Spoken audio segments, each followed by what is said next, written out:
ما اختلف هذا العام هو أن المغاربة رأوا ملكهم وهو يؤدي الصلوات جلوسا وليس واقفا ككل عام، تفاعلوا مع ذلك المشهد. إذن الملك محمد السادس قد شارك بالفعل في الفعاليات الدينية التي أقيمت في القصر الملكي في الرباط إحياء لليلة القدر.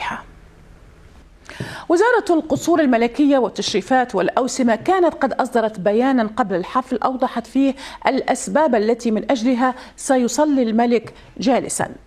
تقول: تعلن وزارة القصور الملكية والتشريفات والأوسمة أن صاحب الجلالة الملك محمد السادس سيترأس حفل إحياء ليلة القدر المباركة، ونظرا لبعض الإكراهات والصعوبات المرتبطة ببعض الحركات والوضعيات المترتبة عن العملية الجراحية التي أجريت لجلالته على مستوى الكتف الأيسر، فإن أمير المؤمنين وعملا بقوله تعالى: الذين يذكرون الله قياما وقعودا وعلى جنوبهم سيؤدي إن شاء الله صلاة العشاء والتراويح جلوسا.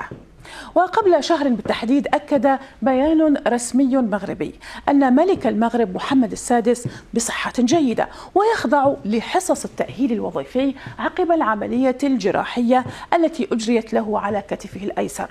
وأوضح البيان أنه سيتم إعادة النظر في جدول الأنشطة الملكية المعتادة خلال شهر رمضان المبارك، وبالفعل ألغيت الدروس الحسنية التي تعقد في القصر الملكي في الرباط ويشارك بها الملك في رمضان من كل عام.